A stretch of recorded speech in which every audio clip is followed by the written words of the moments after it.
So, Bub.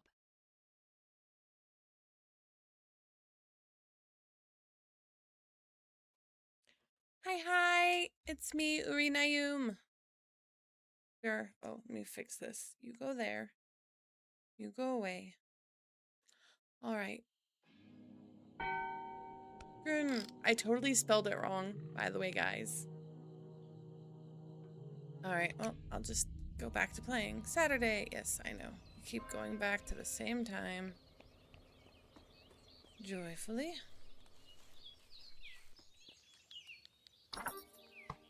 Okay. I have a better idea what to do.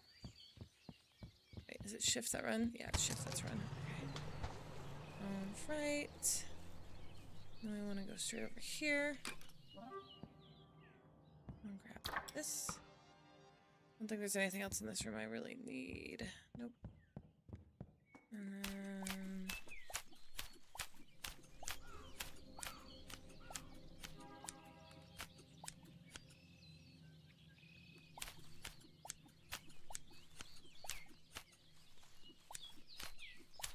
Alright.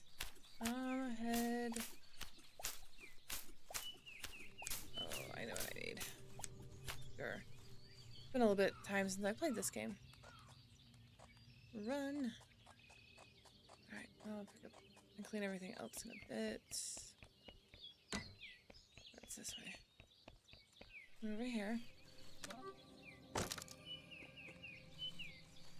I'm gonna go in here. We need this key so we can escape.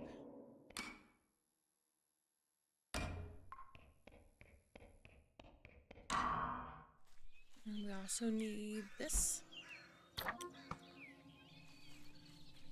Oh, I forgot how I changed. Is it tab? No.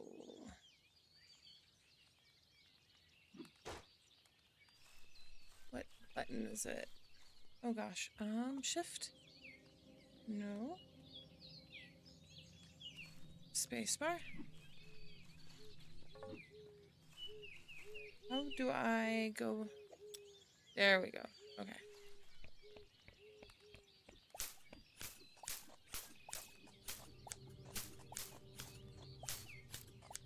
Alright, because we need the trowel.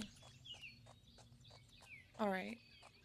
And yes, I did kind of cheat and look up how to actually get the trowel because I was kind of not doing so good with that.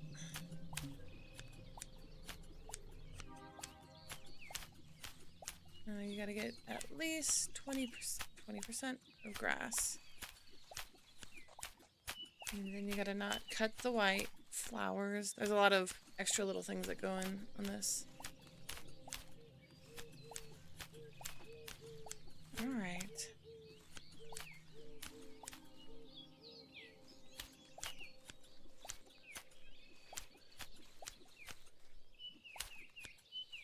Almost.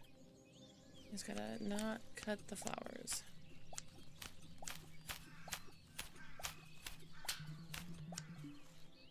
Yep. And that goes over here. Okay. And get jump scared by that creepy guy. This. And I want money. I also want to calm the spirit.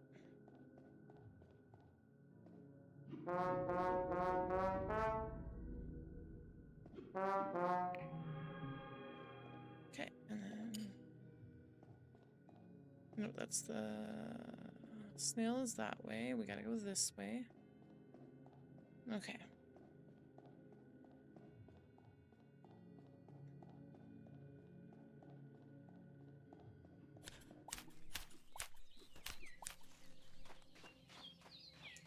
Unbear that. There's nothing in there. Okay. There's no car there, so I can't grab the lighter. I don't think we have enough money to grab a lighter yet.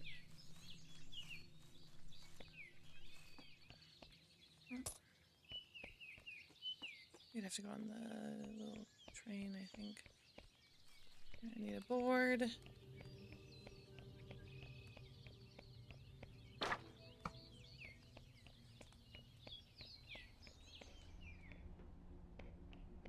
I have enough? Nope. Okay.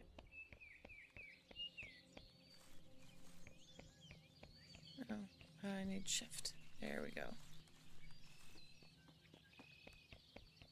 Alright, we're finally going to get this stupid trowel. I swear, it keeps haunting my dreams. Okay. Do not look at the body, just grab the trowel.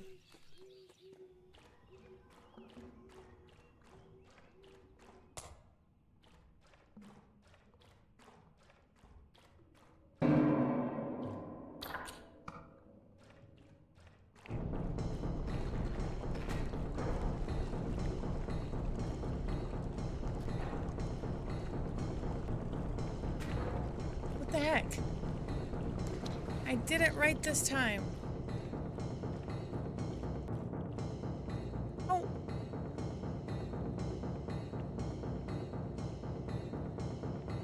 Alright, we're playing a different game then.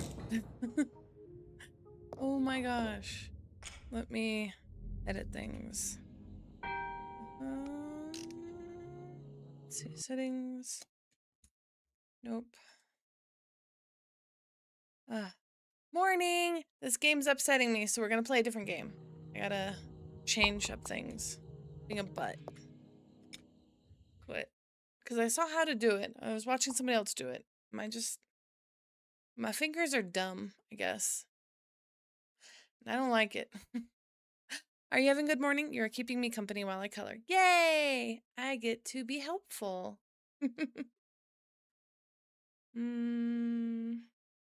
Really quick then. I guess we'll do this.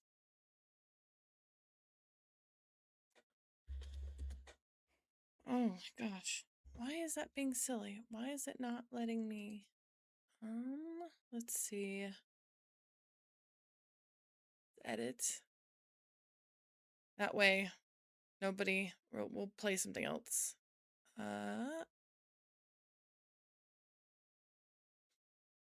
Alright, edit. Where is my edit button? Content. Live. Yes, I want to quickly edit this. Did I? Oh, I'm not doing art today. But we do have low spoons. Let's see, I suck at running no.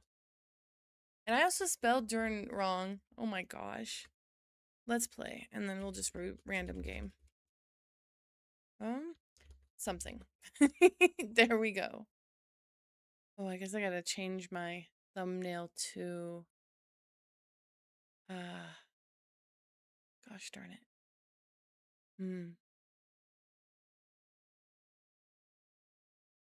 Okay, save that.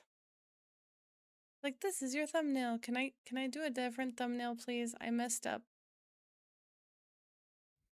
I suck at it. Can I please? Oh goodness. All right. Okay, not. I can't even spell it right. All right, save changes. All right, we'll go to something else then. I keep dying on this silly game. Do the whimsy art for a thumbnail. Oh, that would be a good thumbnail. You know what? Okay, we're gonna quickly, I guess I'm just gonna, it won't let me change the thumbnail through here. I said no, you do not talk to me. Right, let's see. Can I change it through here?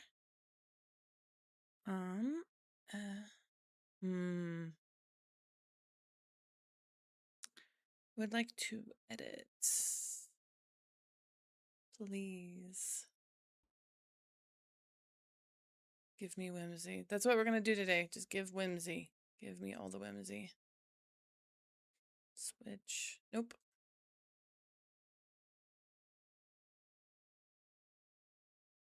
Come on, you got this. You can do it.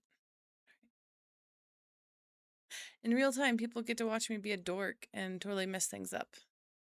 Yay! Oh gosh. All right. Content. Yes, yes. This one. Can I? Oh, there we go. Okay, I found it. Change. All right. Let's quickly make a new thumbnail. And actually, oh, where are we? Okay, this is here. Oot. Put this over here. I'll be looking in weird directions because I have it set up weird. We're gonna quickly make a new thumbnail real quick. That is not the proper open. I need this one. Okay. So, because I was sucking at, for whatever reason, though this was fun to paint. I did this. All right, we are gonna go to, where do I keep my other thumbnails?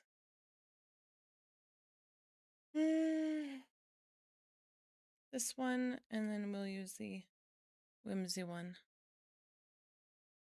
All right, because I like this background and this background, and all and copy. There we go. I like my space stuff. No dir. I like space. All right,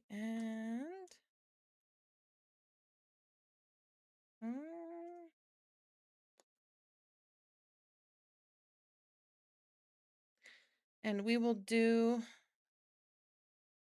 let's see, actually, we will do this one without the words. Yeah, we don't need that. We do this.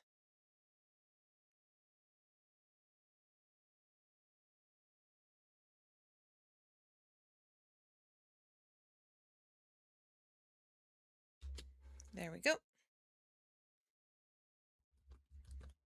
And we put this here. Quickly making thumbnails. Wait, you like space? I know! It is really crazy though. It really is. There we go.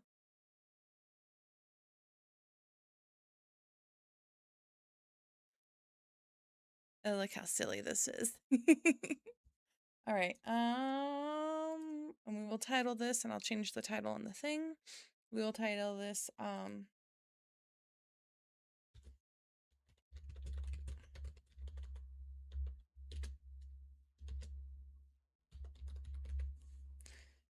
sorry for my, oh, that's wrong font. That is the wrongest font. That font is wrong, and I do not like it. Oh, that's better. Okay. Sorry for my silly stream. All right. That's what we're doing. Midstream, we're like fixing stuff and doing other things. And then we will just down. Ugh. But ooh, babe. There we go. All right. Flatten. Save as. I saved the word as backwards. My dyslexia is kicking my butt. There we go. All right. Let's see. Do not save. And we will find another game. All right. I'm like in midst of everything. I'm like, well, you know what? Let's. There we go. Nope. We are gonna do. Oh, that's really wrong. Okay, I totally messed this up. No, that's not the right one. Just, okay. Not videos. I need live. Okay. Yep, that's my live one. Yep. Would like to. There we go. Change this. Let's play something.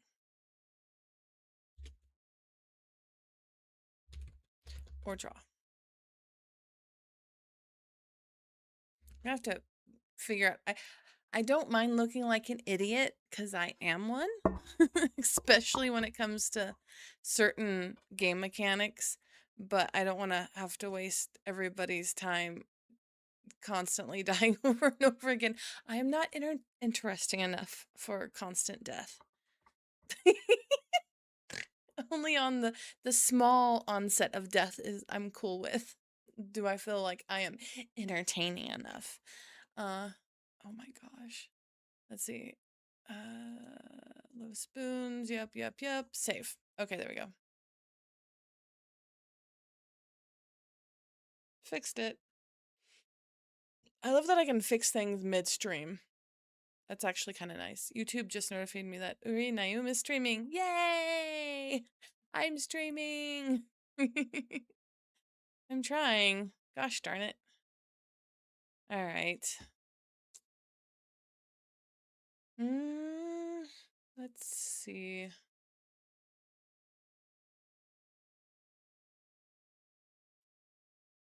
I mean, yes, Monster Prom is always a thing, but I was kind of wanting to pull something off of itch.io because I love itch.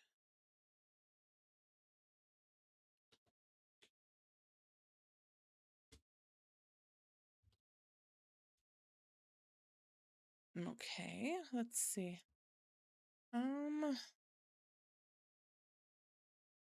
What do I have? I guess.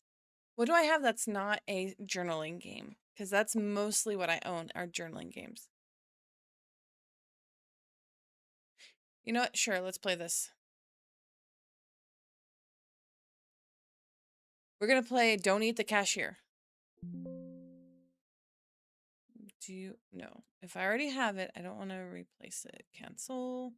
Let's pull this up then and then download the game. Do, do, do, do, do. My streams are very scrappy. I'm not a very polished person. But I am here. That's all that matters. And then I will figure out the heck I'm doing wrong in that game because I swear it's always just that one. All right.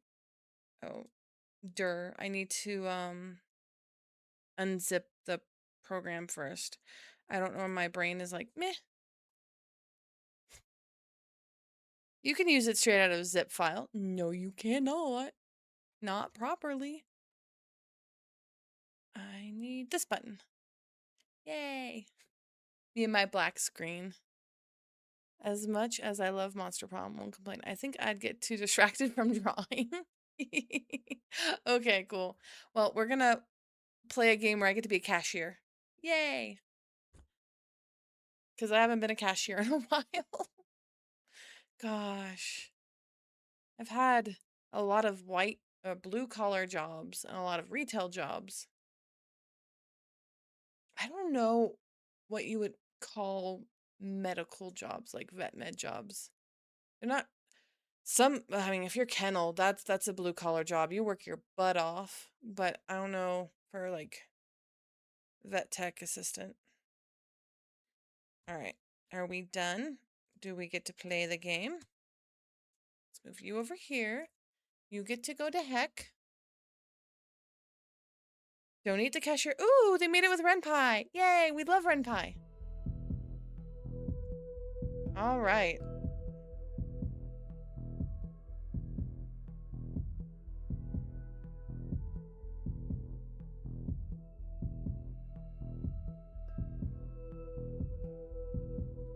All right, guys. So I guess this is what we're playing.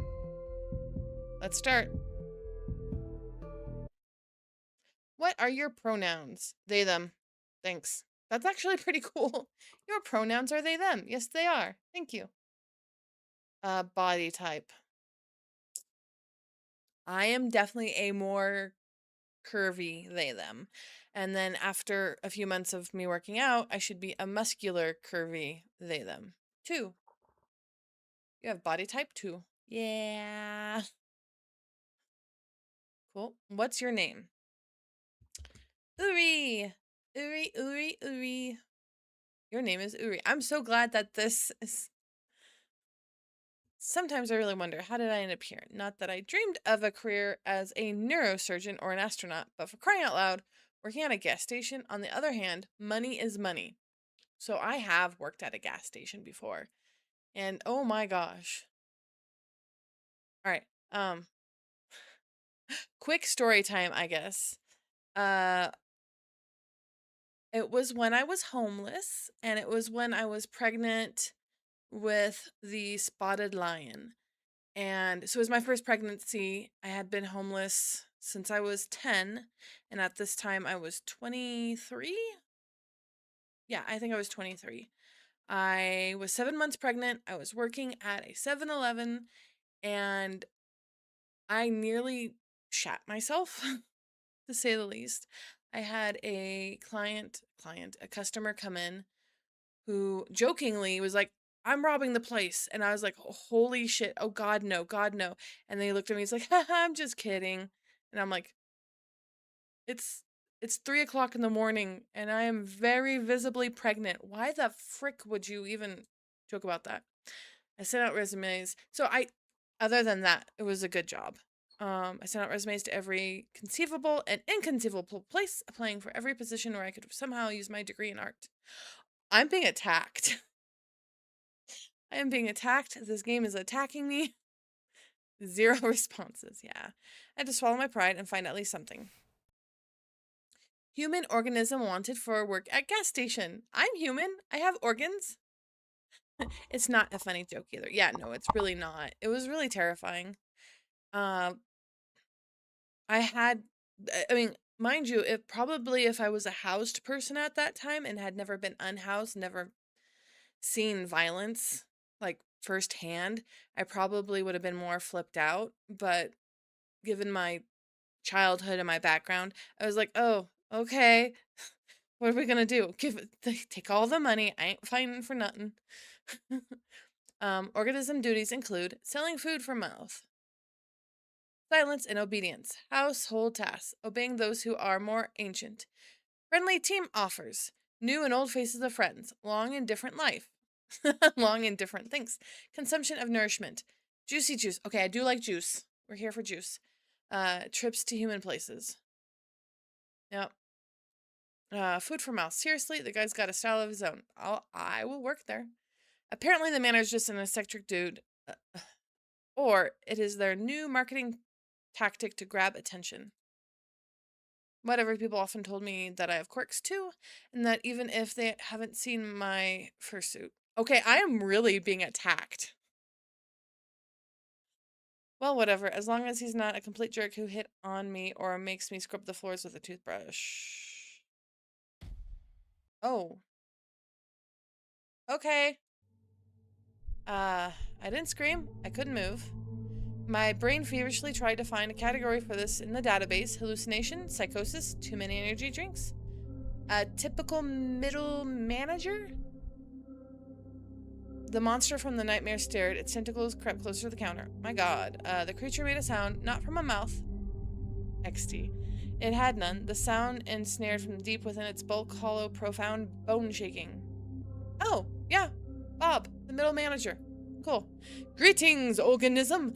I am Yob, the indescribable, the terrifying consumer of worlds. But you, grain of sand, may call me Manager Bob. No, this isn't real. I'm dreaming. I need to wake up. You will sell food for mouths and obey me, for I am ancient. This is already manager behavior. Oh, I love it. Memorize the rules of this establishment, for my patience is as limited as the salary I offer you. Okay. As long as it's minimum wage, homie. Rule number 1. You sell, no matter what. Chicken food? For the mouth. Gremlin fuel? Noodles made from cursed souls? Lottery ticket for extra limb raffles? Discount rot? Ritual foil? Everything must be sold. He points directly at me with his creepy, slimy tentacle. It has an eye on it, I think. Every miserable unit of currency brings me closer to my triumphant exit from this pitiful hole. Ah, I get it. Okay. I pinch myself but don't wake up. Rule number 2, be polite to customers. Ignore bald spots in werewolves' fur, and watch out for drafts when ectoplasm energetic entities are in the store. Cool. What? Don't let them get too bold. Customers are just walking containers for currency, and they should only pay in monetary units. Payment in existential dread or hair of the dead is not accepted. Okay, cash only. Love that, Bob. I'm team cash only. Mr. Krabs got a makeover, I see. He did. Many of them come here to chat because they are idle and purposeless organisms. Your task is to make them part with their currency anyway. Well, I don't have like a knife shanking of, I don't know, things that are scarier than me. That's my new knife. This knife is called Knife That Shanks Things That Are Scarier Than Me. It's a whole list. It is also your duty to heal organisms if they are injured using special kits. If they die, they cannot give me a giveaway currency. Okay. Hold back. Excuse me, dear sir. You seem to have mentioned werewolves and ectoplasm. This is the infamous Bob. My voice is as polite as possible. I managed to compress my primal screaming panic into a tight ball and shove it deep down. Yay, it's Zach!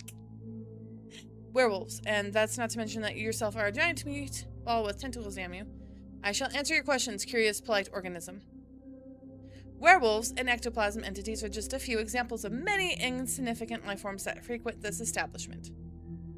Cool. I'm glad that this guy thinks that anything not him is insignificant, but whatever. Also manage your behavior. What unites them is that they are all slaves to consumption, just like your kind. Okay, communism, not communism. Homie, Uri, it's not communism. It is not communism. Oh well, we'll have to tell Molly Bob is actually a tentacle monster that sounds like Mr. Krabs. I'm cool with that. Yay! Oh yeah, it's non-binary people week. Yay! I totally didn't even realize that. Yep. I'm happy. For my nature, I am your intermediate supervisor and guarantor of your future financial prosperity.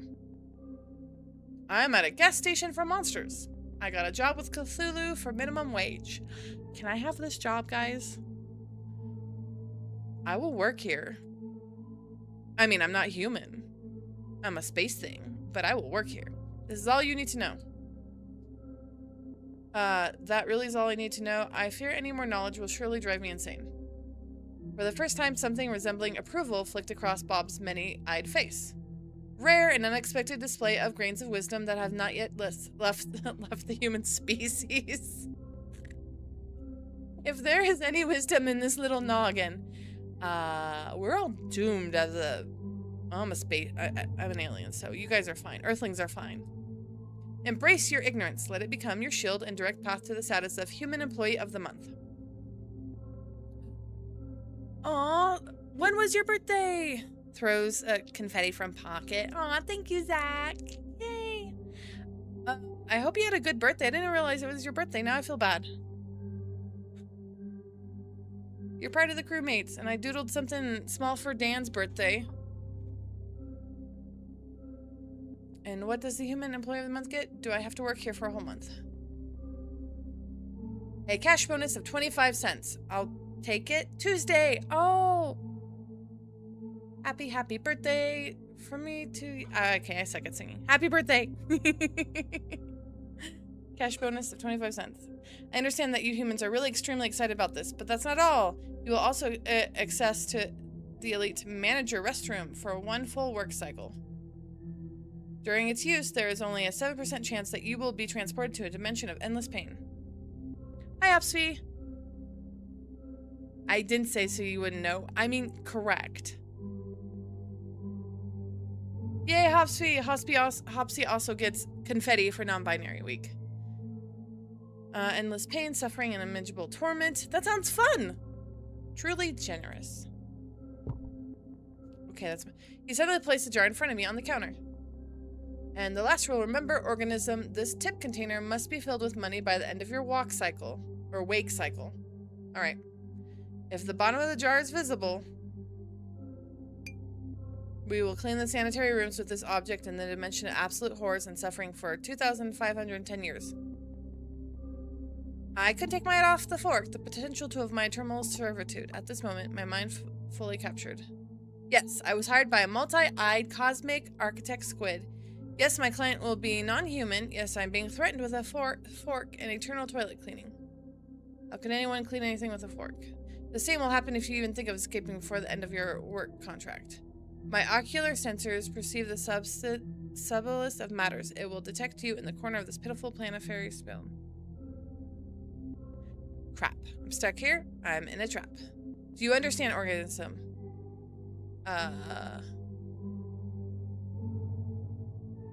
Yes, sir. Acceptable.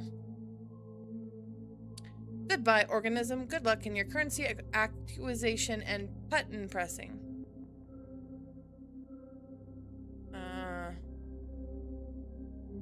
Adequate. Your willingness to fulfill your work duties deserve my emotional approval. Human entity, you are acceptable. If you accept a monetary reward instead of an emotional one, you need to immediately reconsider your moral compass. Oh, I have probably had managers that said this a bit. Oh my god. Greed is a highly condemned trait for a human organism. That concludes the briefing. Bob really isn't that different from other managers. Bob's just like other managers. He didn't turn around as a human would. His tentacles simply shift his entire mass in another direction with a soft gurgling sound. He waddled across the linoleum, gosh dang it, floor. Finally, he left me alone. The silence at the gas station was broken only by the hum of refrigerators containing juicy juice and the buzzing of neon lamps above my head. I stood in the same spot as if rooted to the ground. My breath returned to me in a sharp, uneasy gasp. My hands were shaken. The tip jar, which I need to fill to avoid ending up in a dimension of ancient horrors, still stood probably by the counter. Okay, so what just happened? Option 1. I've gone insane. That's the most logical conclusion. Prolonged stress from job hunting, malnutrition, nerves, anxiety, a gosh dang it, sleep. No sleep schedule. My brain just malfunctioned. Yeah, that's it. I'm gonna wake up on my couch in my dingy rented apartment, pinch myself again, and nothing. I scanned the room once more. It smelled of gasoline and old coffee. It was still absurdly real. And meant everything he said. It's all true. Werewolves, vampires, tips, and the fork. A hysterical mix of laughter and screams of terror welled up in my throat, but I held it back. I need to get through this. I need to... Oh. Tone shift. Oh no. Oh, tell me that, the first customer. Bells? What the hell? Shit.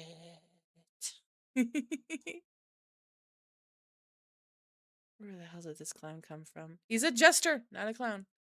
Took great effort not to look away from those red eyes burning the pitch darkness. Is he amused? Is he wondering if I'm tasty? Bob didn't exactly give any guarantees that I wouldn't get devoured at work. My brain still recovering from the encounter with Bob, was frantically trying to figure out how to break the reading silence.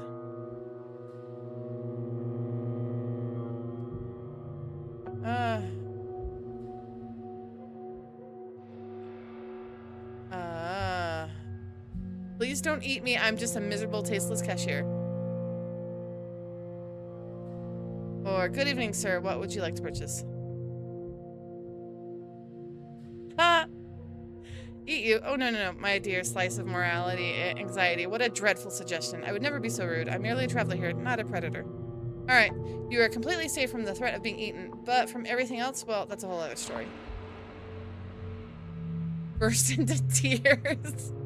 If you're not here to eat me, are you here to still wait? Oh. Alright. Then let me... What would you like to purchase?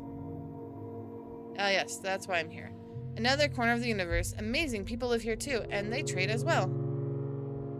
Yet, well, there's nothing to be surprised of if you think about it. I expected something more interesting, at least a word of lizards and ancient descendants from Hyperborea battling them. Oh, I know that. My god, another crazy person with a strange way of speaking, and it seems he's in the mood for a chat. So, what is a beautiful, charming soul like you doing in dreadful, dirty island of misfortune? Or rather, what is a place like doing, okay, what is a place like this doing with such a charming soul as you? Oh wait, where are my manners? I suppose I should introduce myself. I have many names, most of which that are not to be spoken in company of lovely, noble soul. I am not lovely or noble. A jester is very pretty, yes. I am a simple person. Oddly, I have the same thought. The nicest I've heard is Mad King. Ah, a title I passed to me to myself for the coming centuries. However, my mortal mother named me Darian. Alright, Darian. Now may I have your hand? Oh, sorry. My mother told me not to offer my hand to strangers or any other parts of me, sir. Oh, your highness. He burst into genuine booming laughter. Your mother was truly a wise woman. I don't F with Mad Kings, and I have a lot of training with Fae. We don't mess with Fae. A masterful stroke of self-preservation. I haven't been rebuffed so delightfully in, well, at least a century. Others prefer to use enchanted swords and pitchforks. They forgot words can wound too. Oh, I'm sorry, but perhaps I can still melt your heart. I have an eternity for that, literally. May I know your name?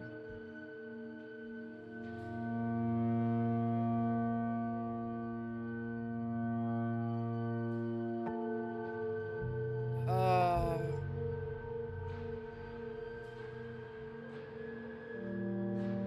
I don't want to call him a demon, though.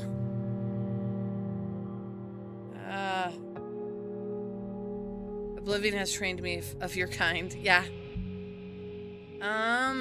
Should we give him his name, chat? Should we give him our name? He takes names. Refuse to reveal my true name. Is there a nicer way of being like, no? What do y'all think?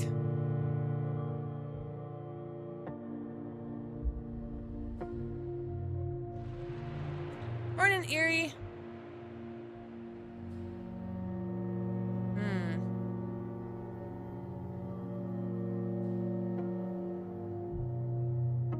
Who needs a name? Alright, my name is Uri, sir.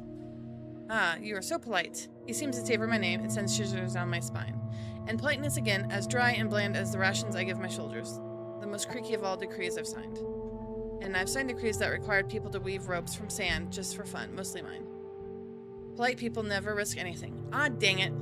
No friends, no enemies. How is that interesting? Imagine how wonderful it would be if we became enemies. Those would be most interesting few seconds of your life. Or friends. That would be delightfully eternal. Or lovers. Wink.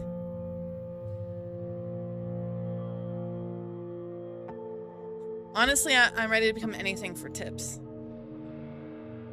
Pragmatic. The dullest of human traits. Damn it! I am not a... But it's reckless to say such things as someone who can truly turn you into anything.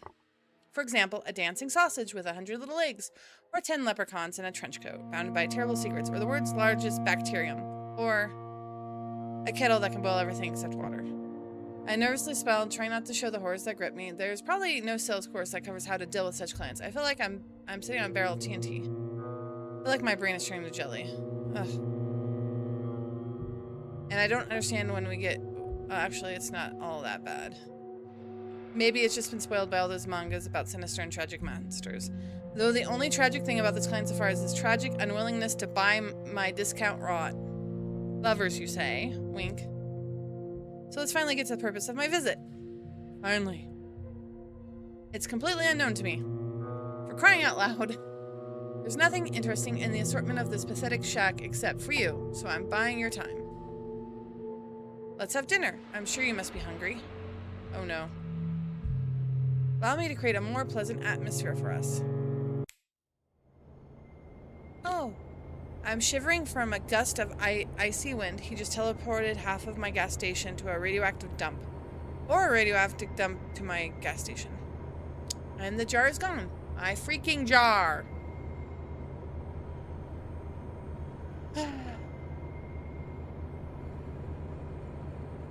What a wonderful place for dinner. Radioactive cockroaches on the menu?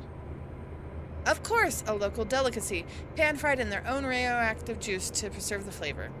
Crispy on the outside, still alive on the inside. They grant you the most thrilling superpowers.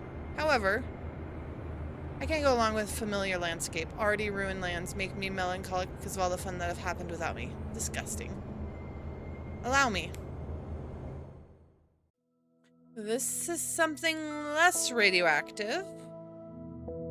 Amazingly, I haven't thrown up yet. It feels like I've been flushed twice through an interdimensional toilet. I clear my throat. Seems like I'm sitting at a table. Much better, wouldn't you agree? Couldn't be better.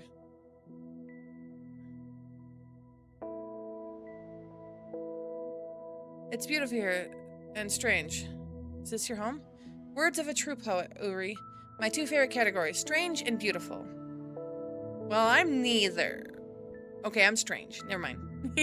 This place is much more than a home. It's my cage, and my greatest canvas for creativity. Every ugly tree, every mad toad, every eye-bearing mushroom, it's all a piece of me. A marvelous place, except for when the rocks grow legs and start running. Including those people make their homes out of. Nah, this dude is a fake. Anyway, Bye! I'm glad you enjoyed your lunch. I'll see you later, Zach. Isn't it wonderful? I'm slowly getting used to the landscape. The fireflies here are quite charming. But it's better without the frog with the human face. The frog noticed me too. Lets out a sad croak and then looks at me with an expression of deep, existential despair. Ooh, who is that? That is Lorelei, one of the brave souls who dared to challenge my authority, my dear friend, who once walked the path of adventure. However, he didn't foresee the possibility of being turned into a frog on a whim. He even tried to wield a sword with his tiny frog legs, fought to the end, true warrior. Now, however, his foes are mosquitoes and bigger frogs. Tell me, dear human, does he bother you? His little froggy existence, I mean? Is it ruining the ambience? He looks at me with an interested expression.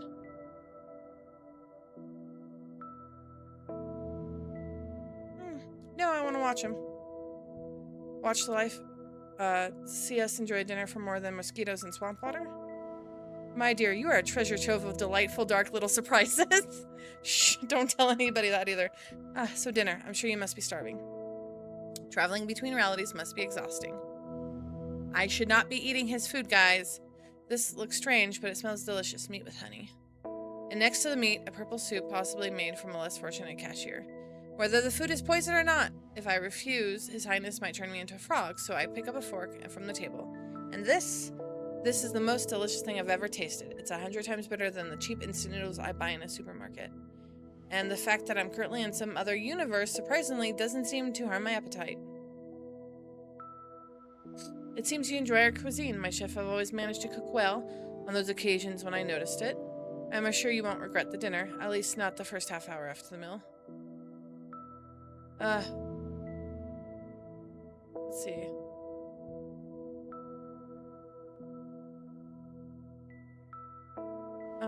Thank you for the food on my plate. It's not staring back at me. Could. What are you doing all this? The dinner, the teleports, all that. Why? What a delightful, pointless question, even by my standards. I do it because I can. I do it because the alternative is crushing, gray, predictable boredom. Boredom. Oh, no wonder he's a jester. He hates boredom. I brought you here, Uri, because the first time in a very long time you are not boring.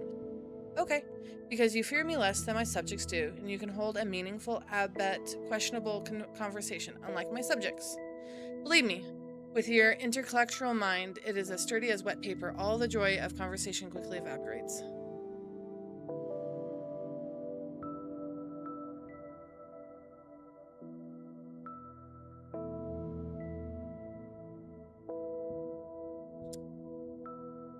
I nod meaninglessly, chewing on my mystery source food. Best not to delve in this. Poke out the food with my fork and watch the particular scenery from the corner of my eye. Silence hangs between us. That might be called cozy, where I understand heavy narcotics. What's your favorite animal? Glad you asked. It's right here on our plate. Just kidding. But I do need some time to think. Let's see. The riding flea has its own charm. Very disgusting ones. Carnivores, butterflies are beautiful, but they're dumb and noisy. And as we know, all what's inside makes a head of what it is always ringing. I think it's a dog. It loves its owner with all its heart. Whether okay, guys, he loves me because I'm a dog. I don't have a tail, or I'd wag it. It loves its owner with all its heart, whether they are saint or serial killer, and it doesn't notice the difference. It lives its constant, joyful state of blissful ignorance and misplaced enthusiasm. A creature that finds endless joy in utter meaningless. It is truly inspiring. Dogs are the jesters of the animal world, and I adore them for it. I'm a jester! Especially the small, wrinkly ones. Okay, I'm not small and wrinkly, but I do like small and wrinkly puppies. What about you? Cats, to them, were probably jesters. Oh, indeed, they are true rulers of the reality. Tiny, fiery gods to apathy and disdain. And we are they're obedient, foolish caretakers. But I have been lucky enough to escape their tyranny and instead enjoy my own, and feed those around me. I return to my meal, and just as I chew another bite, I hear His Highness' voice. By the way, how does the meat taste? Is the human flesh tender enough? My fork freezes halfway. Oh.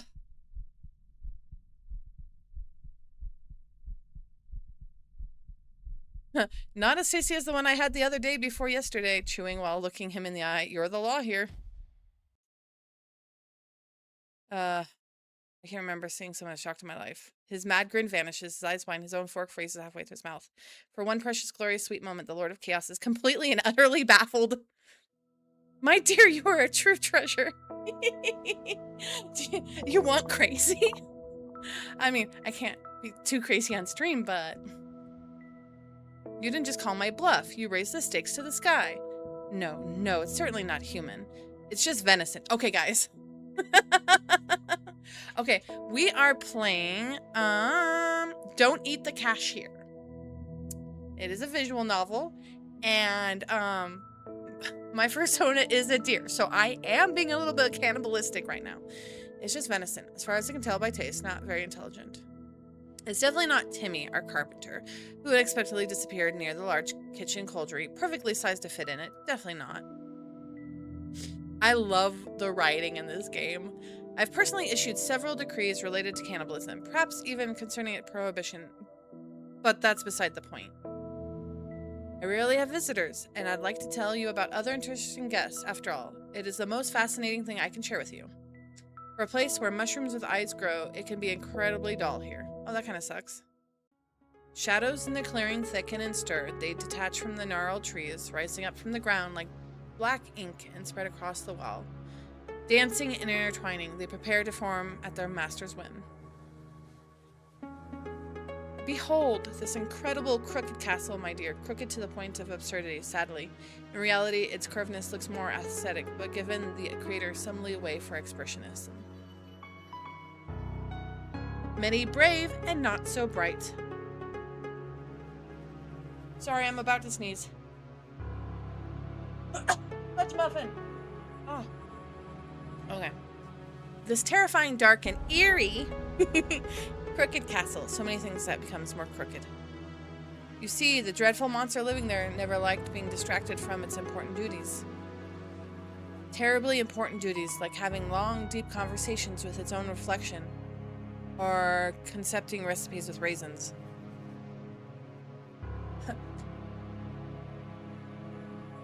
So far, the scariest thing is the presence of raisins. Yes, you do understand. They're a real horror, aren't they? Tiny, shriveled bits of deception. They pretend to be sweet, but they're just made to ruin. They ruin lovely cookies, ruin family photos. They have no place in civilized society. Oh, now I understand them. The monster was a tyrant, a menace. He sowed chaos and disorder, mostly on purpose.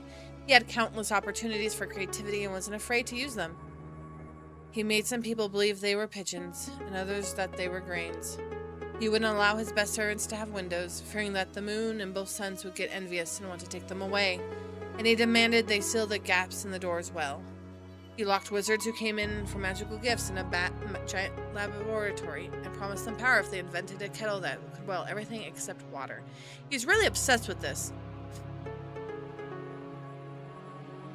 Who won, the pigeons or the grains?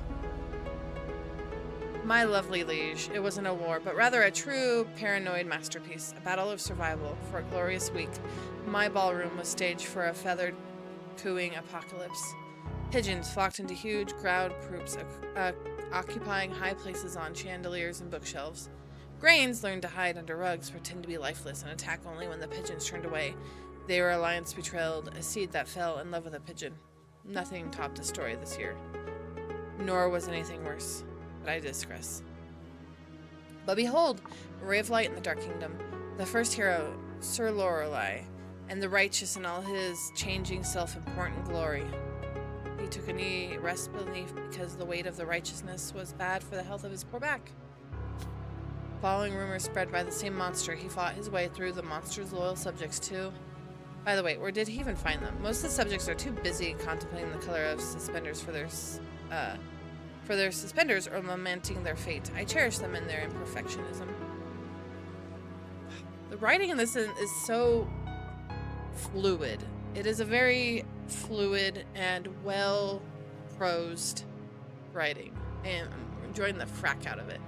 Anyways, it doesn't matter. They were probably the most restless of them. Every story needs minions. In any case, our hero descended into the Grotto of Despair. The Grotto of Tentacles? Imagine the most sinister name you can conjure. The Grotto of Karens. Or managers. The Grotto of Kidney Stones. The dreadful, imperfect human body. The worst affliction is having them in your kidney. What a joy that now I can choose how many I have. I prefer a negative number. But let's not get sidetracked. Into the Grotto of Kidney Stones, our hero descends to retrieve an artifact capable of defeating the Monster King.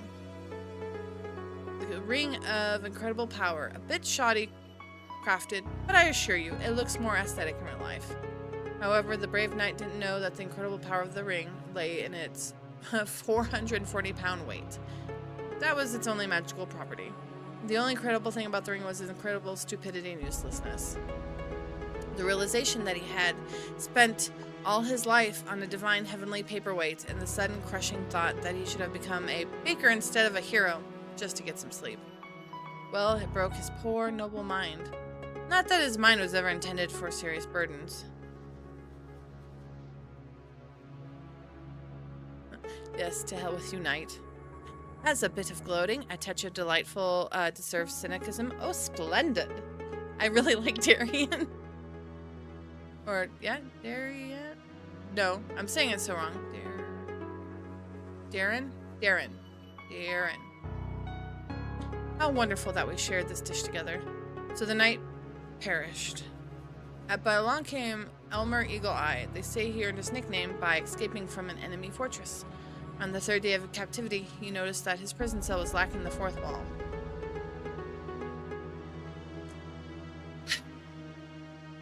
An archer of legendary skill who tried to kill me with a precise shot. Constantly. During breakfast, while bathing, at balls.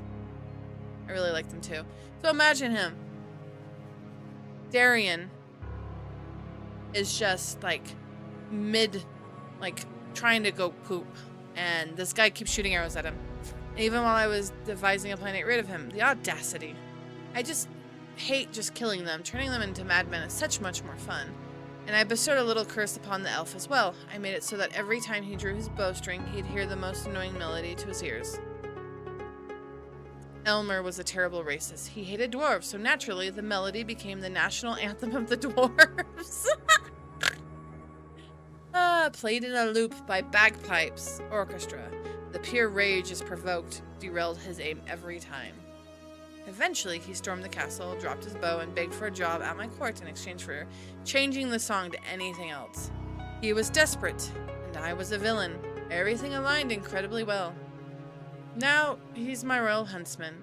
The dwarf march has replaced the lively elfin sea shanty, and lets no one dare accuse me of being callous and heartless. Now he has a salary, good food, clothing, entertainment, and a full guarantee of non-dismemberment. I want a job where I can't get dismembered. Oh, you missed the opportunity to change his dwarf national anthem to Dwarf Serenade. Where were you before? Hoarse odes in comparison to long statistics, endless rhymed verses about the shine of a beloved's beard. It is a refined, devilish thing. Why didn't I think of it myself? To torment a man, not with the sound of war and patronism, but with a clumsy, heartfelt caterwauling of a species he despises, turning a love song into an instrument of pure, heart-wrenching agony. Brilliant! Well, I'll steal your idea for the future. Go for it. And finally, the witch, a classic giant hat under which you could easily fit another witch. This hat's so big it fits 15 witches. My bed's so big it fits 15 witches. Oh my gosh. She tried a different approach. Seduction.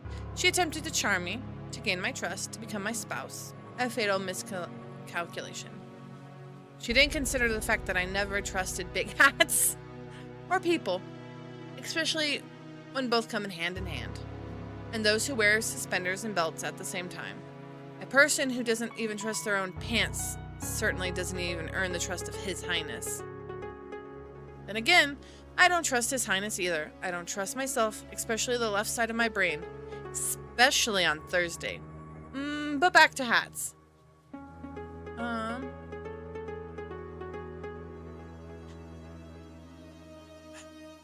Hats don't invoke any particular feelings in me. No love, no hate, not even middling annoyance? Really? I suggest you quickly develop a strong opinion about them. They say it is highly entertaining hobby and useless, like any good hobby. Meanwhile, the witch was quite overt in her murderous intent, jingling while all her concealed weapons. Why does a witch need so many hidden blades? She must have had a very bad at witchery. Homie, I'm so bad at witchery I became popular with a sword. Yeah. In any case, she now resides in my dungeon.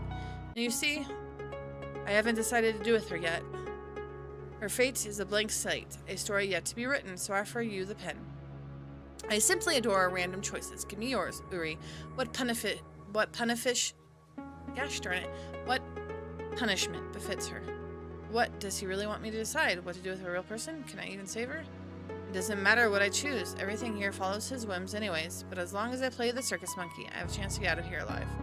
Maybe I should just entertain him. Damn, what should I do?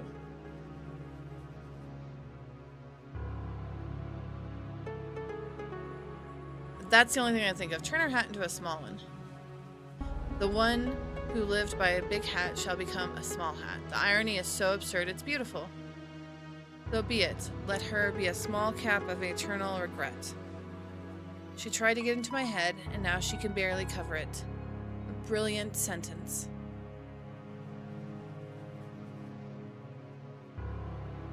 Something's missing from this tale. You never told me about the monster itself.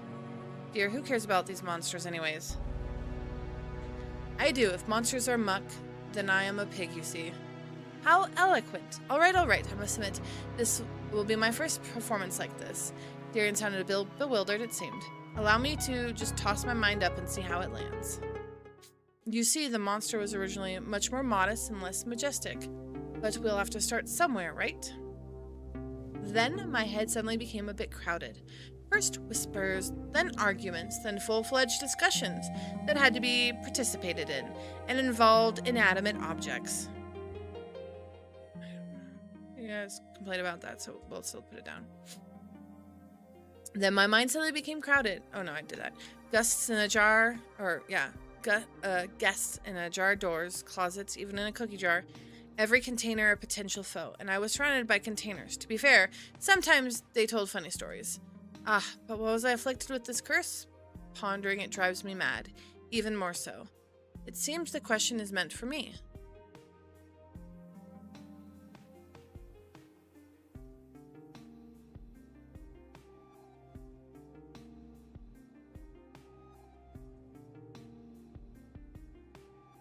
Yeah, didn't he say at a ring? No, were you cursed for arrogance? Greed?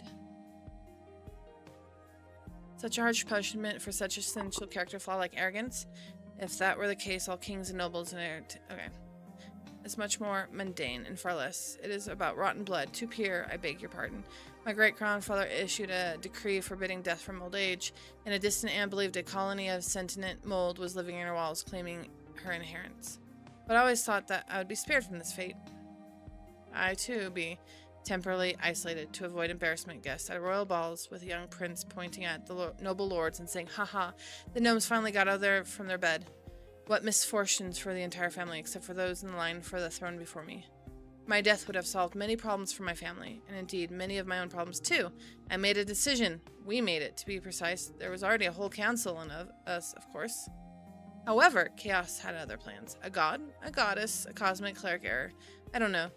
Something ancient and terrible board found itself a new source of entertainment. It offered me a throne, my own corner of reality to rule, where the fragments of my mind could become the law of the land. No more restrictions or pants for my subjects if I wished. My subjects at first, they disagreed, but then they came to terms. On their mind changed to fit the new reality. Here I am. A dramatic silence ensues. Perhaps I'm the first being to hear the story in centuries of existence. I choose my next reading carefully.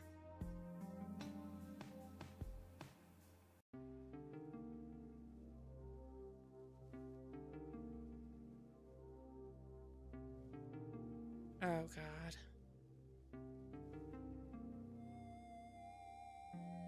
Sympathizing. I don't feel like sympathizing is the right thing.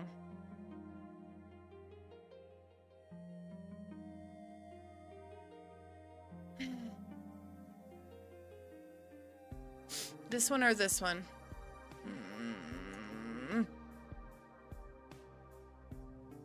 Will you give me a tip? I really sympathize with you and all your multiple personalities. So you're still in a cage. It must be rather lonely there. Shake your head. Thank you for your story. You're welcome, Uri. To be honest, it wasn't great. I need to add more explosions. The shadows finally dissolve into nothingness. I just turned a living being into a hat, or rather, became the catalyst for it. I wonder what kind of nightmares are warranted in such cases.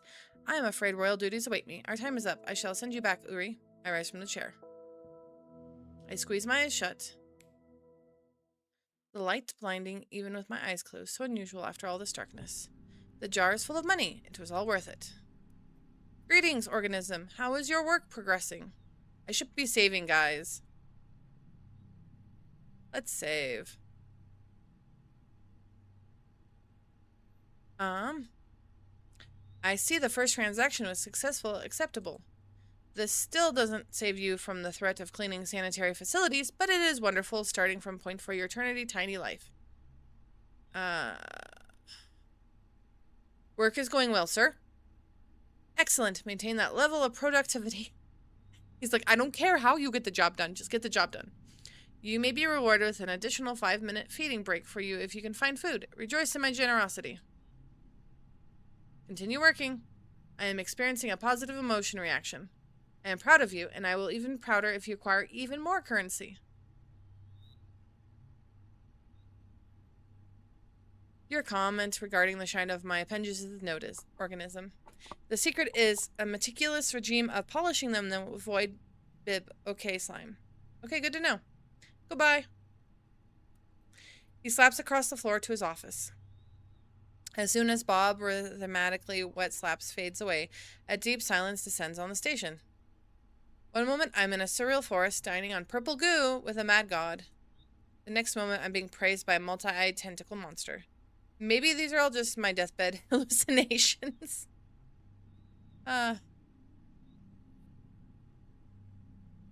Some part of me enjoys these mad adventures. I am an adrenaline junkie. Disgusting. Now I have to deal with that too. In the midst of my compilation, terrible sound emanates from my boss's office. Unfair bills. Unacceptable large number. Of course, what else could upset him so much if not that? Steps. Another visitor. This one descends to come in through a door for a change. Oh. He seems unwell. I hope he doesn't knock over my shelf of shampoo with jojoba oil and delicate lilies on his way. Oh.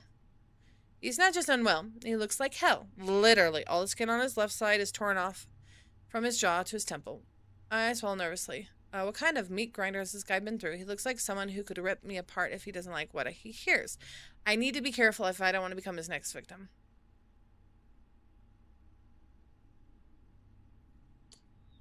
You look like the Terminator at the end of second movie, buddy. The Terminator who just got my, who just wrecked my entire floor. Give him thumbs up.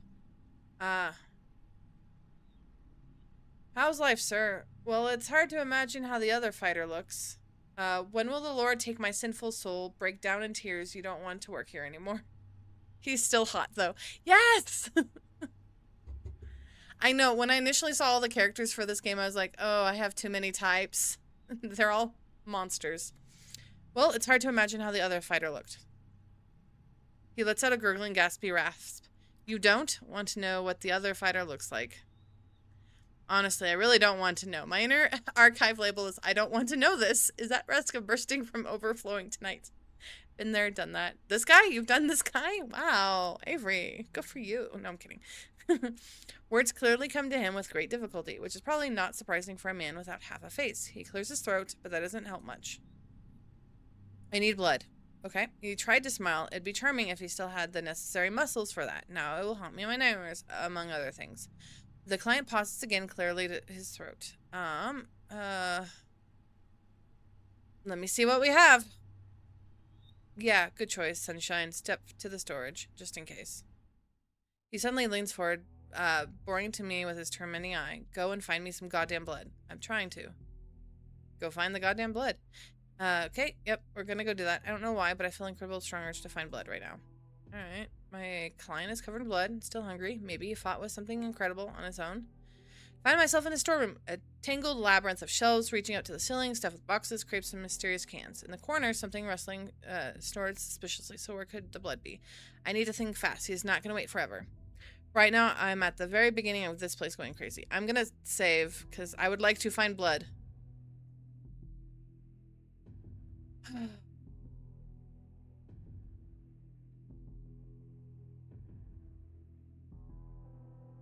Two ace for that. Sketchy ass clients back in the day. Yeah. Go to the section. Supplies for self-propelling gearbox. Foaming body wash for leather bags. No. Items that inspire pensiveness? I'm gonna guess this one. If not, we'll go back. Global conspiracies. Okay, nope. I hear knocking right now, the very beginning of this crazy place. Bob, where's the blood? In your blood vessel organism, but if you mean blood for sale, then check the mouth food section. Okay. Mouth food section. There are signs that drive me insane. I really hope my manager will eventually learn proper English. Okay. Dense energy blocks for chewing. Infusal slow. Food afraid of heat.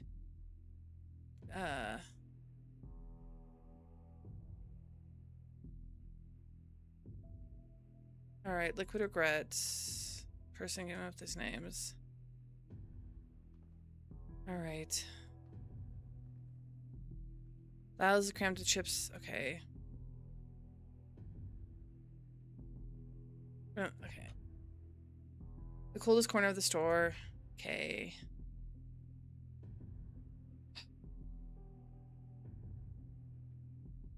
Spare parts of human organisms. Tyler reads Kevin. Take blood of human organism. Okay, take blood of human organism, Kevin. Taste of unfilled dreams and unwanted expectations. We'll go with Michael. Okay. I abruptly lifted his head as I approached. Give me that right now. He growled at me. He snatched his dinner from my hand so quickly that I couldn't even have time to realize what happened. He finished the jar and then grimaced. Ugh, for crying out loud. The hell is this crap? He reads the note on the jar. Well, you're a lucky guy, Michael. Too bad I can't kill him a second time. Tastes like a happy family, a successful career, a retirement account, and this jerk probably never even had cockroaches. At least he's now liquid Michael in a jar. He chuckles quietly. Yeah, that's something to it. Cool that you found human blood. Good job, you're sharp.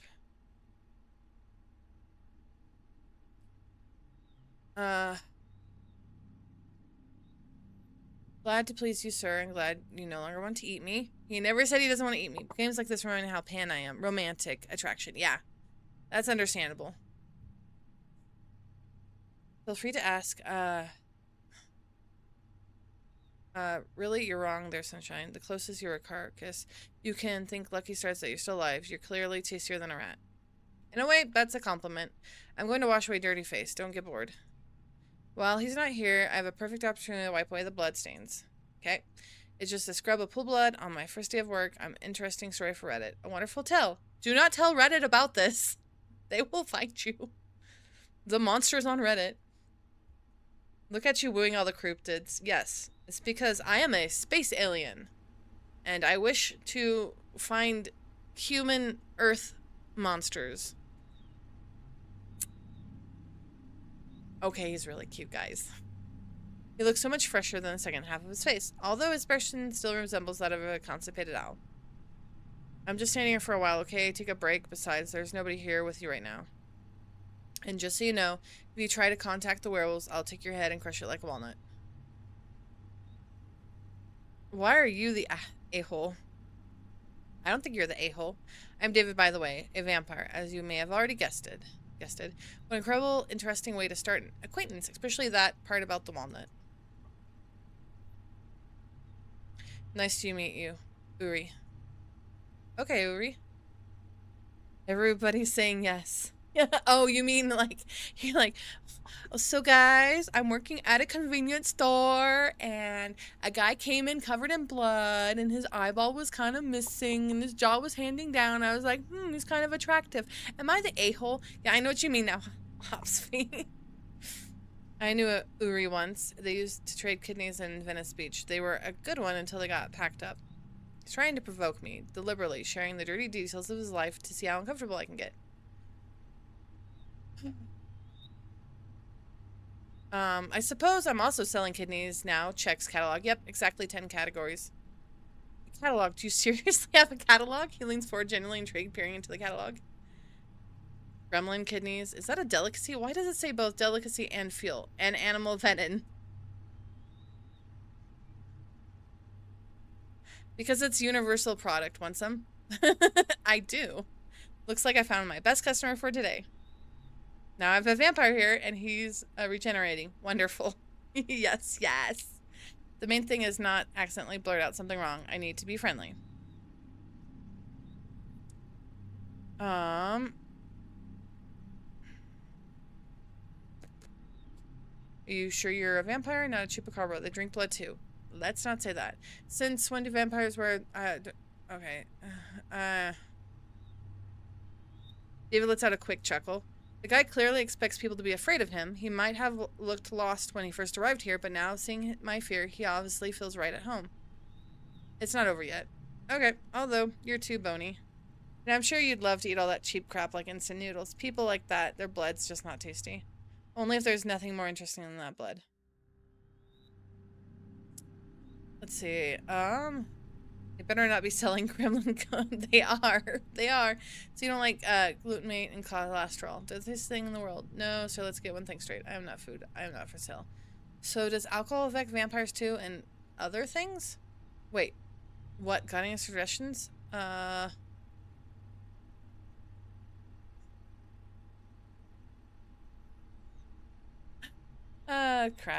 Okay. I'll take 2 cases. I really need to start my own business course. I hope Bob will be proud of me. Yes, to answer your question, alcohol affects us, but you need a middleman. You find a junkie or alcoholic, pump them up. They get you plastered and turn the happiest vampire in the world. Dan slightly grimaces as he moves his hand. Damn nuts.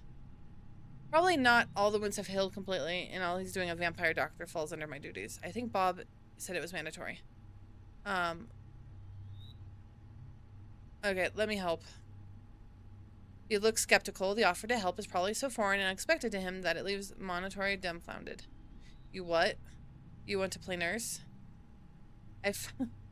After work? Yes, please. Better not be selling my gremlin. After work. Yes.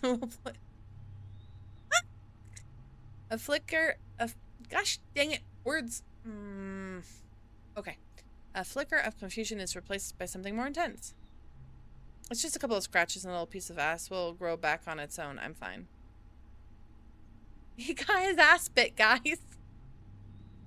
Do you think he can make it come back dumpier? Okay, if you don't let yourself be treated. I see. You mentioned werewolves. Is it probably not just...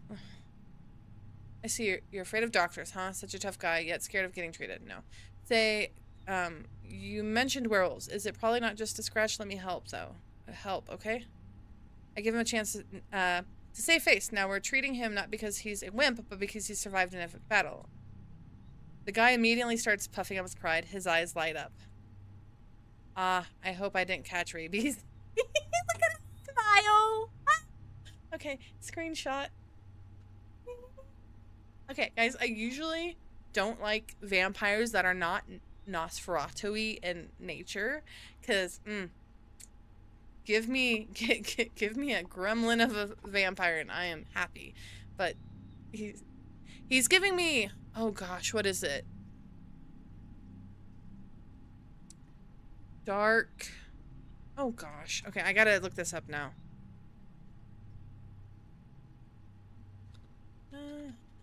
Movie, dark. This one is funny though. I know, right? The other one is kind of sad. It's like, oh. Near Dark. He's giving me Near Dark vibes. If you guys have never seen Near Dark, you really should. I decide to remain silent about how he's already pretty rabid. 4 against 1 in a narrow alleyway. You know, there's a myth about werewolves being damn noble, unlike us bloodsuckers. Well, that's a load of crap. One of them was hiding in a trash can, ready to jump out at me. My heart would have definitely stopped dead if it still didn't beat. It would have been ripped away from a freaking heart attack. I'm afraid I've never been able to take out the trash can while fearing for my life. I don't have to worry about raccoons anymore, Avery. It's nothing but werewolves. There's werewolves in my trash bin. Judging by the distant look, he plagued by flashbacks of what had just been through. David awkwardly moves his injured arm. Alright, hand over your first aid kit, and I'm sure this won't be the last pack I'll have to take down. There are way too many stray dogs around these days. Damn you, go ahead. Get out your band-aids with your Dr. Chocula or whatever you're selling.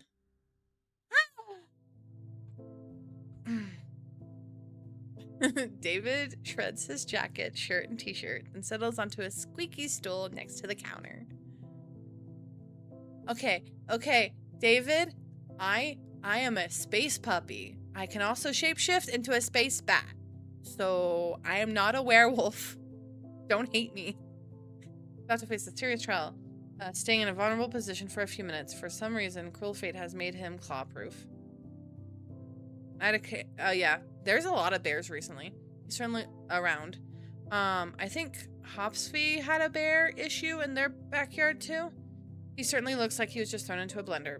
Judging by those bullet scars, he has quite an interesting past. Or maybe he was attacked by werewolf cowboys with guns. Most likely the former. By the way, I don't know the corpse have doctors too. I thought only doctors available for me now is in the corner. Oh. I'm rummaging through the necromancy kit that was sitting under the counter. It is a heavily military-style metal box with a faded level label reading Kit for Alternatively Living Organisms. Inside, there are some strange items, silver tweezers, vials of thick glowing liquid, additional fingers, and of course, an instruction manual. A cheap laminated brochure sharing with something like, looks like ground coffee. Determining whether you are dealing with a zombie, ask your alternative living subject if they ever wanted to eat someone's brains. Move on to the next point. He glances skeptically at the picture flashing in the instruction as I flip it. Zombie necromancy, aberrations made of bone, flesh, and cabbage swirl in front of his face like a kaleidoscope. And all of this lives in the city sewers? I don't know how you're gonna get used to the bathrooms now. I would be great if I didn't notice that. What do I have to do with all this? Still a glance at my visitor. I wonder if werewolves just clawed him up or if he managed to kill someone too. My instincts, something out of the Stone Age, suggest that he could have. The guy has killer gaze. You see someone like him in the alley, your hand automatically reaches for your wallet and phone. There are my eyes. Next point. Let's establish the nature of the injuries. Okay. What kind of wounds could werewolf wounds leave? Simple. You've got lacerations, claw, teeth, and a bit of saliva. Possible, very contagious. David listens to this with the pride of a true soldier. Every word feels like a medal of valor. Something like that. He said as if he didn't care, but I know better.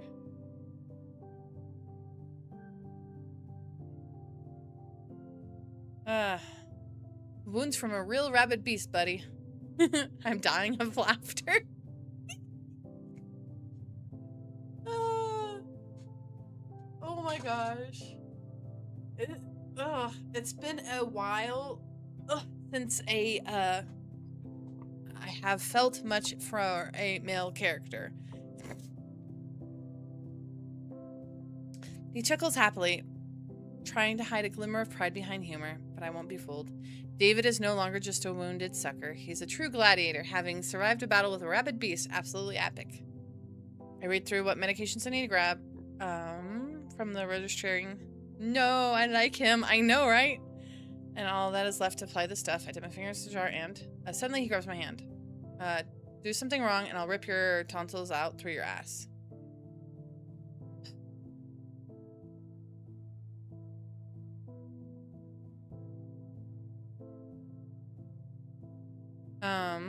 You know you have fantastic talent for coming up with these threats. You should write a script for action movies.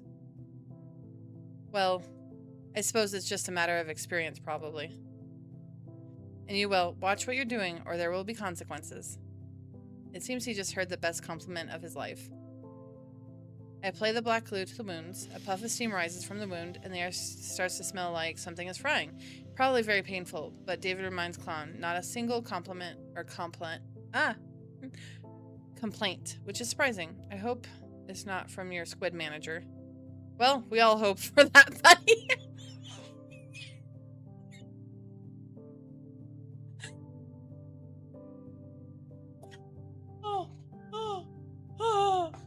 Give me a minute. Okay. Anybody who gets me to laugh wins. Like you win.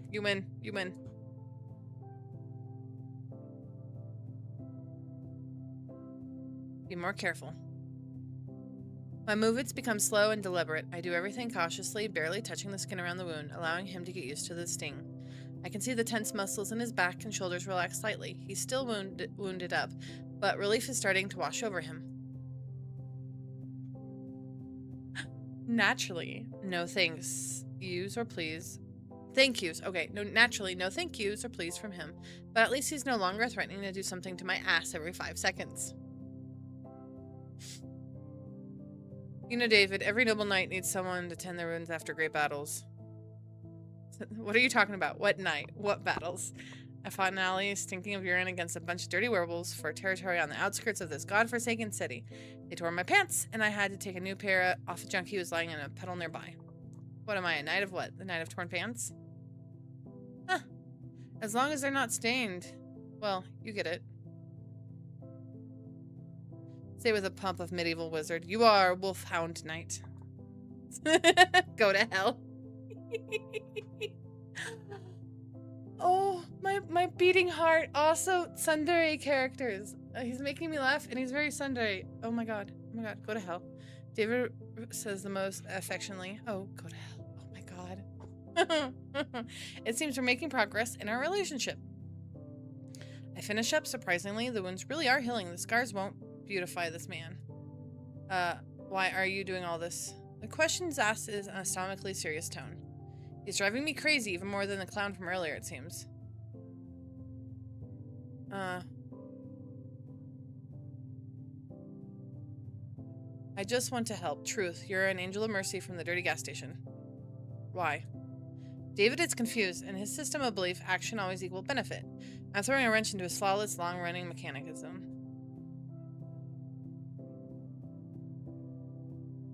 I just can't watch somebody suffer. Wow, God bless your noble heart. Another screenshot. He shifts awkwardly. Clearly he's uncomfortable and accustomed to being the object of compassion, so he immediately hides yet another sarcastic comment. He's such a loser, and I love him. You guys, I might have to make a character for this world. What can I do? I feel sorry for every little kitten on the street. Sometimes I even feel sorry for especially large, nasty, troublesome kittens. It must be tough living with someone like that, huh? I bet you have 40 cats living in your apartment and all of them are strays. David reads me like an open book. It's amazing that he can even read at all. Most of the time I help isn't altruistic. People always want something in return. Money, a favor for you to take them off the hook. Helping people for no reason is like throwing shit against the wind. Alright, moving on. Screw this. Honestly, don't care where you're going on in your head. This is the most unconventional lie I've ever heard in my life. He clears his throat. Thank you. What? Am I hearing things? I thought he didn't know such words. I am even afraid to breathe so I don't scare off this rare, exotic display of politeness. He says the word as he pronounced it for the first time in his life. Girl, I need you to finish the other character first. Homie? Homie. Polyamory. Let me have my menage a trois of monsters, okay?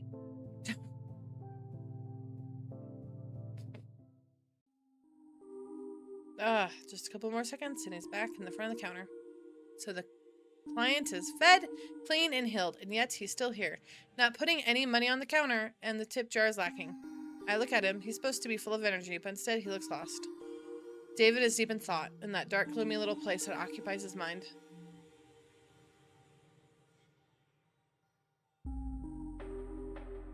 Can I do anything else for you, sir? The seemingly question stumps him. David frowns, looked past me for a while before responding. Yeah, you can do something. I'm curious about one thing. I haven't talked to a regular human in a long time. I wonder, by regular human, does he mean extremely natural essence? I'm no vampire, werewolf, or thieving gnome. Or does this mean my lack of criminal record and absence of drug or alcohol dependency? Or maybe he's looking for a perspective of an ordinary worker, a working class person, gray collar. Shut up, Svi. Let me have this. Does your face always look this funny when you're thinking about something?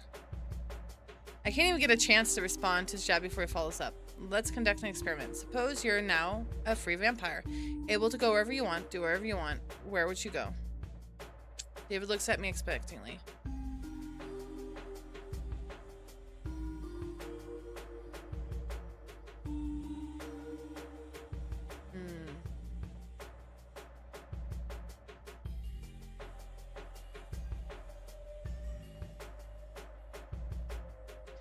Who were you before the bite? His mouth opens, ready to tell me off to mention something about butts again, but stops himself. Probably his thank you sealed our fragile friendship. I'll tell you, but it's probably not relevant.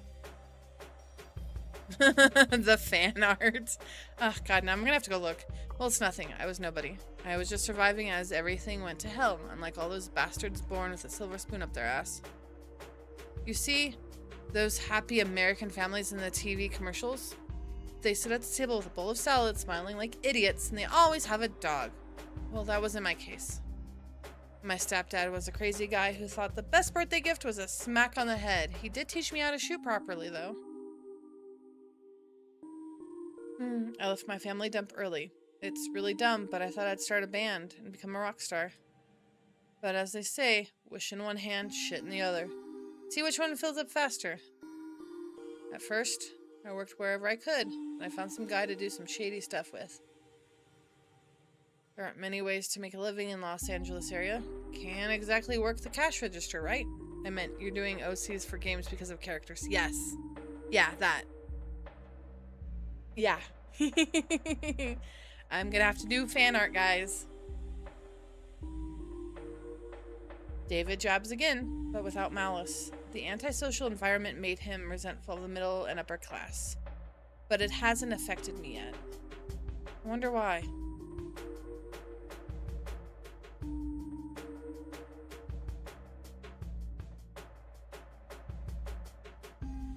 Hey, working the cash register isn't so bad. It'd even better... Make no comment. That is why the whole story. Okay, what about you? Oh lord, this is my chance to make something cool, or just tell him like it is. I have a single parent family, an art degree, and no dog. He listened to how I ended up in this dump. About my job searching and everything else. I didn't sell drugs in the alley, but it seems like we find something on common ground. Got it. You're not in your element. David truly understands. Neither he nor I wanted to end up where we are. Neither of us knows what to do next. And we both love cheap noodles, but he can't eat them anymore. I win. You must be tired of those draw me questions, huh? I would draw you. Oh, like a French girl? He tries to look nonchalant, but his eyes now show interest. Go ahead. I love beautiful doodles. He says the word doodle with such a strange tenderness that it sounds more like a compliment than an insult. I pick up the pencil. Draw him as he is. Oh, that's a really good drawing, guys. Wow, what a face. I almost forgot what it looked like. Bags under my eyes like a junkie. Silence hangs in the air where David admits the drawing. He clearly doesn't know how to react to his unexpected little act of normalcy. But I'm gonna be a human. I'm just a poor human surrounded by monsters. Looks cool. The last words are spoken barely audible. Almost reverent whisper, unlike everything else I've heard from him tonight. 2 simple words, said with all sincerity the guy can muster. I could do something too. David takes the pencil from me and with deep almost sticking out his tongue and scribbling something. A few minutes later, a drawing appeared before me. I never would have thought this guy was capable of that.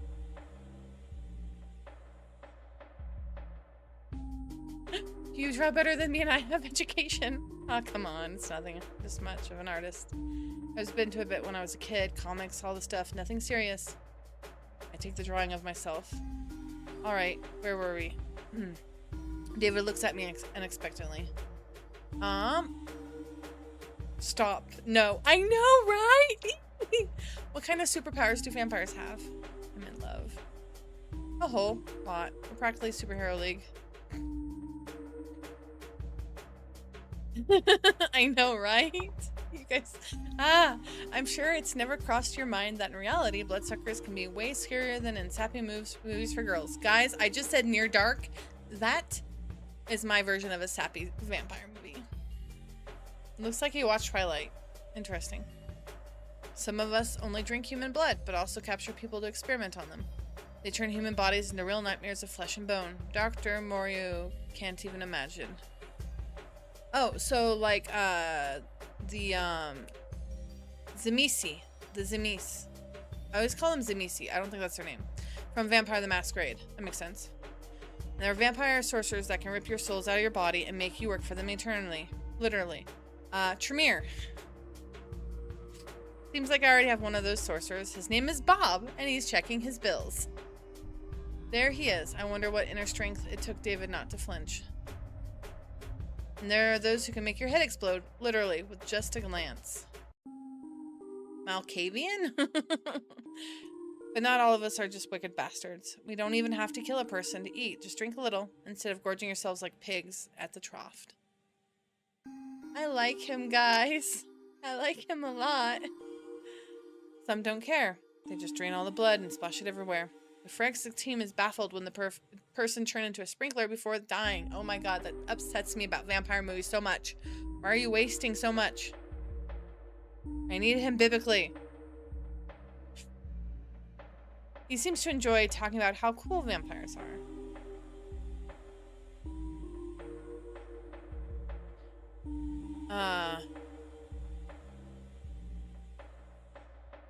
Can vampires open beer cans with their mind? I don't know if I should ask him a dumb question, but I'm going to. Oh, they can, sure, but they can't drink beer afterwards. When I was just recently turned about 2 years ago, I tried to eat spaghetti. Not the smartest decision. Got it. I don't want to know what happened. What happened? I threw up farther than I could see, puking out blood and meatballs. Left some graffiti. A bit of pasta on the wall. The guy who cleaned it up probably thought a whole spaghetti monster exploded in that alley. Yeah, I'm with you. Mamma mia, no more pasta, pizza, no delicious... That's terrible. Got it, exactly. I miss pizza. My buddy used to say you'd always have to sacrifice something. In our case, it's pizza. Sounds silly, of course, but in reality it sucks. Still, you get used to it over time. I can see he's lying. David lies in a spaghetti-less hell. He's got a spaghetti-less hell, guys.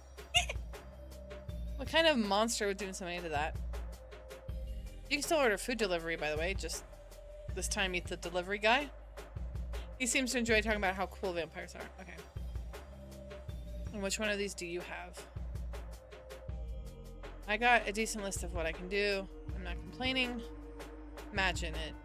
You ever get tired, you can party all night. Have sex all night long. You're stronger than 10 thugs combined. Well, except for 10 werewolf thugs. They might take some effort. If you want to shrink down and fly somewhere, you can turn into a tiny bat. He can be a bat, guys. I can turn him into a tiny bat and put him in my cleavage. This man is going straight into my cleavage. Oh, I can't believe I just said that. Your reflexes become 100 times sharper. You feel everything. You see everything. You can hear a rat piss a block away. Bless these riders. Stay silent. Let them continue. And finally, you can make people do anything you want. Absolutely anything. Stay silent. Let them continue. In one thing's to scare someone shitless. They give in just to avoid being harmed. In another way, they act with full confidence. That is what they want. They don't even realize they're just vampire pawns now. Yes, I think I get it. He pulled the trick on me too. Going where? Shush.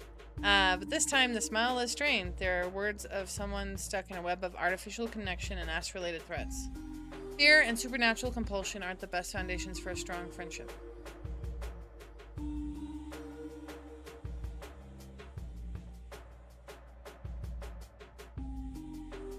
I can enhance friends for myself. Wonderful. Or make someone give me their wallet. David, you're... I don't know which one to say, guys. Even if it's based on my ass, I don't care. If you're a bloodsucker, you live like this, no other way. In the snake pit, you won't make true friends. Vampires don't live in one big, beautiful house like in Twilight. They're like cowboys in the Wild West, constantly cutting and shooting each other, and blowing up houses. David mentioned Twilight again. Oh my god. Don't think I'm winning. I'm actually great. It keeps you on your toes. You get used to it once you adjust. I doubt it.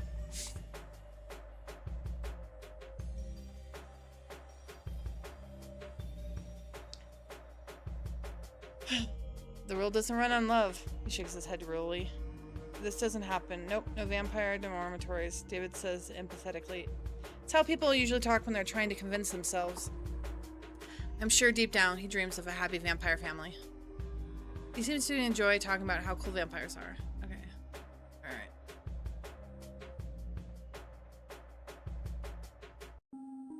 Alright, Twilight, guys. I have no idea what you're talking about. I don't watch emo crap. I hold a dramatic pause. David looks like a cornered animal. I have cornered this vampire with questions of Twilight. He stares at the floor, then the ceiling, anywhere but at me. Finally, he lets out a loud sigh filled with disappointment and embarrassment. Fine, damn it. Alright, I watched everything. All Twilight movies, watched The Lost Boys, Interview with the Vampire, Blade. Oh, he's so adorable. The idiot who bit me didn't explain anything beyond the basics, like, don't go out in the sun, you little punk. I thought maybe these stupid movies had a clue, you know? Hidden all that silly romance and melodrama. Most turned out to be bullshit. I read legends, searched for info online. You can imagine all the supernatural beings trying not to give themselves away, but sometimes you can still stumble upon bits and pieces. Also, there's probably, like, a 4chan page about vampires or something. You too, hush. Or crazies, one or the other. My favorite, by the way, was From Dusk Till Dawn. Yay! I still have not seen the TV show, but I did like the movies. Too bad vampires don't explode in real life. You still haven't told me if you sparkle like Edward Cullen in the sun. Takes deep ragged Beth. No, we don't sparkle. What the hell happens if I step in the sun? Catch on fire. Okay. You know what? Alright. Yeah.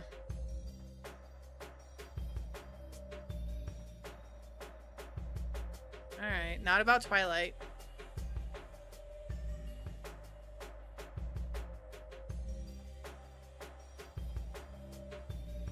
Can you find everyone who wronged you in life and get revenge?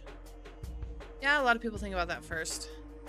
But it's a bad idea to leave a trail of bodies of people who are somehow connected to. That makes sense. And your head quickly fills with other things like, well, the fact that you're dead, and it's forever.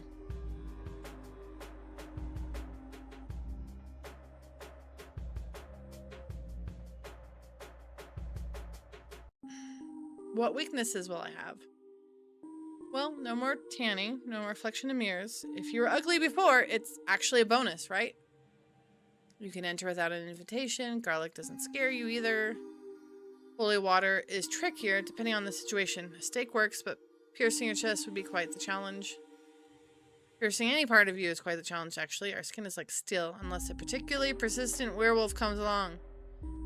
Well, at least you can enter without an invitation. No need for unnecessary chit-chat with people. David looks at me excellently. A lot of things depend on what exactly turned me into a vampire. Who vamped me? He doesn't answer right away, just furrows his brows. Several long minutes pass in silence. Some old stinking jerk. A lot is mixed into those 4 words. It's as if he hates and mourns the old jerk. Probably the guy wasn't a contender for Father of the Year. I waited for him to continue, but he remained silent. He looks like an angry cornered dog. It's unlikely he'll speak up on his own.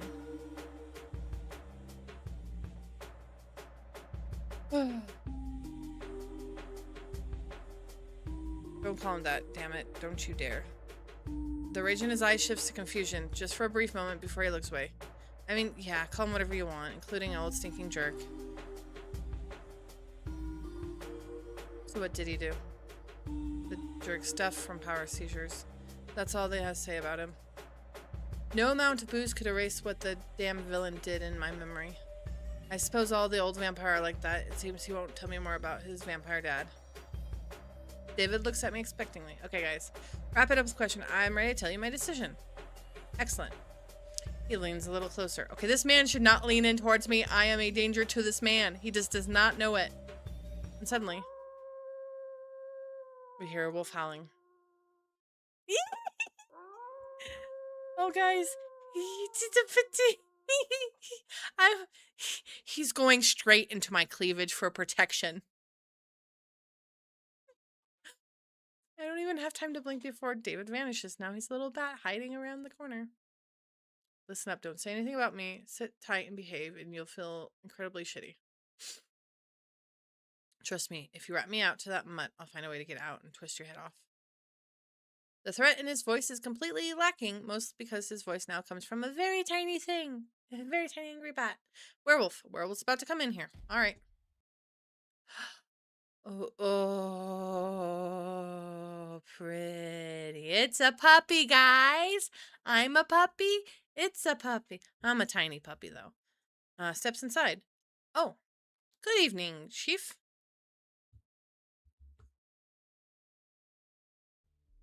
Low rumbling bass, surprisingly. Okay, I know I haven't pointed it out yet, but the music... He's too damn cute, I know. The music that they have decided for this game is actually pretty cool. Calm and friendly. I'm listening, sir. Apologies for the sudden intrusion, Edward. You can call me Eddie. We're chasing down a certain pest. We haven't seen a vampire around here by chance, have you? You know, young, a bit scruffy, wearing a leather jacket? You see, here's the story. One of our pack nearly took out a vampire sire and his offspring a few hours ago. It was a tough battle. We suffered a loss.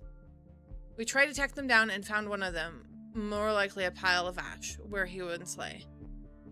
Ah, it seems one blood offered the other when he was weakened. Their family values are quite lacking.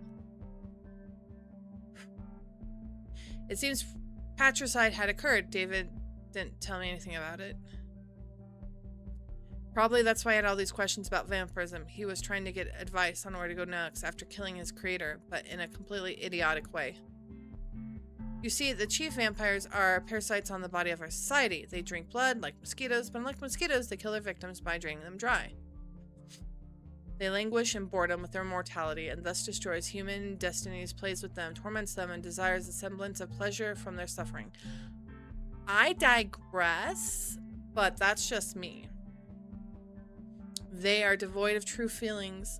Oh, Eddie, I understand you're trying to help, sweetheart, and pat, pat, pat the pretty, pretty puppy, but no. I look at David, devoid of any feelings. He's shaking all over. So I would be extremely grateful for any help.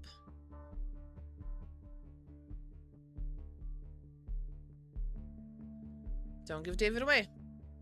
That bastard threatened me 5 minutes ago. Now he's small, trembling, helpless, and he's my bastard. He's my bastard, guys! I force a smile and say, I haven't seen anything. Quiet, peaceful night.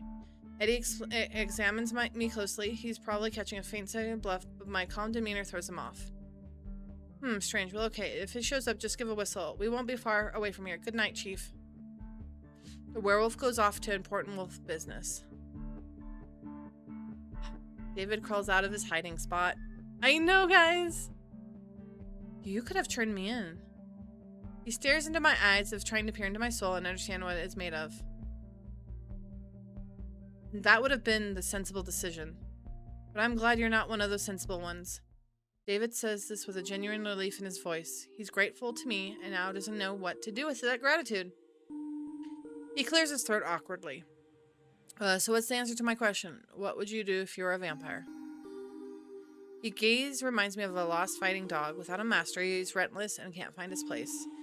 What advisor he picked, may the Lord help him. I'm no snitch. Hell yeah, I ain't no snitch.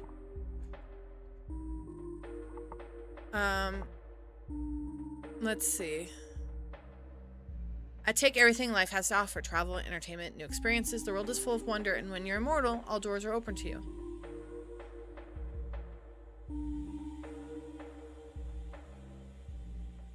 He chuckles. Oh, still waters run deep and all that. Pity the road adventure led you to a stinky gas station. Maybe you're right. The world isn't limited to this lousy town. He says this quietly, almost to himself, looking out the window at the dark, empty highway. And if he just remembered there's something beyond his cage of alleyways and gangland shadows. Here, for future adventures. David is about to turn around and leave when he suddenly stops. He pulls a crumpled piece of paper from his pocket, scribbles a number on it, and leaves it on the table next to my hand. But just as I reach for it... Guys, this man can't keep doing this to me. His hand covers mine, pressing it to the table. His skin feels cold, rough from barely visible callous stars. This grave-like chill sharply contrasts the warmth of my own hand. I feel a slight tingling, like a static electricity. Call me if you need a ride from work. I've got a couple of ideas for what we could do before dawn. See you. David says goodbye and leaves. The gas station stinks in absolute silence. Well, that was a quick, interesting encounter. I really could have turned him in, but I don't want to. Hanging the drawing on the wall. For someone obsessed with ass-related threats, surprisingly, his hands are quite skilled. His hands are quite skilled, chat. His hands are quite skilled. Now I have a date invitation from a guy who wanted to make his dinner half an hour ago. This is too much. I know, right? Oh. I survived another visitor. I don't know how many visitors there are. Let me save real quick. Proper save. Alright. Seems I'm starting to get used to this job. Wiping off the sticky residue, hoping it'll just spill soda from the counter, I suddenly hear the clutch of gravel outside. Oops. Oh. That is definitely not another vampire. The stranger leans against the counter, trying to look casual, but the way his tail switches betrays his nervous tension. Hi. He clears his throat. Hello, sunshine. My name is Victor. Aren't your parents pirates by any chance? Let's see. Frown at him, wanting to... Aren't your parents farmers by any chance? Alright, we've been doing this for 2 hours. We are going to quit now. We will... Guys, I have to emotionally survive from David, okay? So we will keep going later. So, Oh my god. Okay. Hey. Hello. That looks like a character from Critical Role. I know it does look like a tiefling.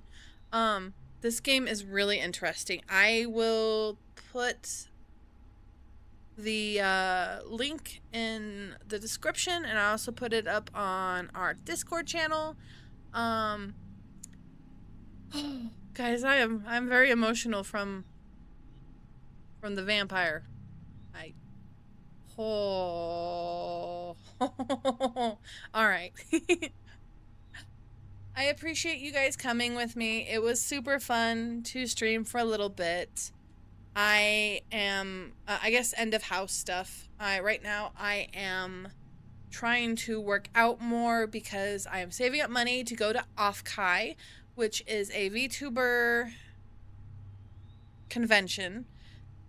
It's being held, I think, this weekend or next weekend, but I'm going next year. And I am going to get my body way more muscular and fit so I can thank you. So I can cosplay as, well, myself, cuz, you know, nobody else is going to do it. So I might need help from people who can cosplay, especially since I am going to be using Warbler. Look up Molly Musk, or I can post a picture in Discord. Okay, definitely do it. Oh, all right. Ooh, a VTuber con. Yeah, we're saving up a good amount of money because of the airfare, because it's in San Jose, and then we're gonna be staying a few extra nights before and after, so it's like a vacation. But I am excited, and I am going to be that annoying person that's like, this is the VTuber I want you to draw. If people are drawing, like doing commissions at their tables, because there is an artist alley, I'm gonna be like, can you draw this VTuber? Can you draw this VTuber? Other than, like, I know Erie's drawn me, and Hopsby is my unofficial artist, so yeah. Oh my gosh. Okay, I have so many emotions about David right now. It should be, and then hopefully I can get my body to look a little bit better so then I can cosplay, and then it should be fun. I'm excited for that. So, yay! Oh, David's giving me emotion still. Well, I adore everybody, and it's nice to see all of my crewmates, or a good portion of them, here. I don't see Dan, but Dan's probably busy working. It seems like he's been working a lot on Sunday. And to all my space grubs, I adore that you're here too. Well, I am gone. Bye bye. See you on the other side.